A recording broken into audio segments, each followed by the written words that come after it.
Hello friends, this is லதாங்க. இந்த பிக்கில் இருக்கிறது தாங்க வேட்டிக்கன் சிட்டி. ரோமில் இருக்கீங்க தான் போப் இருக்கிறவங்களுக்குலாம் தெரிஞ்சிருக்கும். பட் சும்மா ஷேர் பண்ணுற கிறிஸ்மஸ்னால மேரி கிறிஸ்மஸ்ங்க. ரோம் நாகரிகமும் ரொம்ப பழைய நாகரிகத்தில் ஒன்று.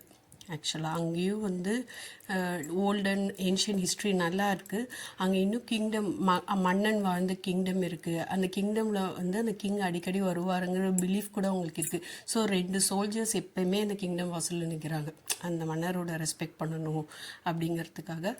ரோம் மிகப்பெரிய டிக்டேட்டர், உங்களுக்கு அது தெரியும் இல்லையா? ஜூலியஸ் சீசர், நம்ம அகஸ்டின், எல்லாமே நம்மளோட மந்த் இருக்குல்ல, ஜான் டு டிசம்பர், அதெல்லாம் ரோமன் கேலண்டரோடது தான். ஜூலை வந்து ஜூலியஸ் சீசருக்காக, ஆகஸ்ட் வந்து ஆகஸ்டின்காக. அது மாதிரி எல்லாமே வந்து ரோமன் எம்ப்ரஸோட நேம் தான் இது.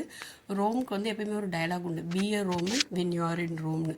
நம்ம ரோமுக்கு போயிட்டால் ரோமோட கல்ச்சரை நம்ம அடாப்ட் பண்ணிக்கணும். இது வந்து அவங்க ரொம்ப அதை எக்ஸ்பெக்ட் பண்ணுவாங்க. அது மாதிரி நிறையா போர் புரிஞ்சு நிறைய இடங்களை கைப்பற்றியதுமே ரோம் பீப்புள் தான். அவங்களோடது தான் நம்ம பார்க்கணும்.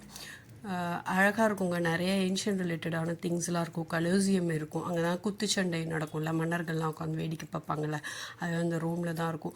ரோம் போனால் நமக்கு அவங்களோட நாகரிகத்தோட எல்லா விஷயமும் கண்டுபிடிக்க முடியும். இன்னொன்று வந்து இந்த வேட்டிக்கன் சிட்டி செப்ரேட் கண்ட்ரியாக இருக்குங்க. இட்டாலியிலேருந்து வந்து இது செப்ரேட் கண்ட்ரியாகவே இருக்குது. ஏன்னா அவங்க ப்ரிவிலேஜ்க்காக கேட்டிருப்பாங்க போல், எனக்கு கரெக்டாக தெரியல. அந்த மாதிரி ரோம் வந்து நிறையா நாடுகளை கைப்பற்றி அவங்களையுமே சில அடிமைகளையும் கூட்டிகிட்டு வந்திருப்பாங்க. யூஸ்வலி கிங்ஸ் அதை தானே பண்ணுவாங்க. அந்த மாதிரி தான் நடந்தது.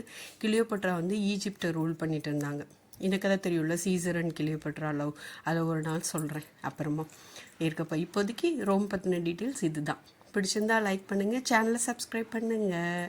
Happy Christmas.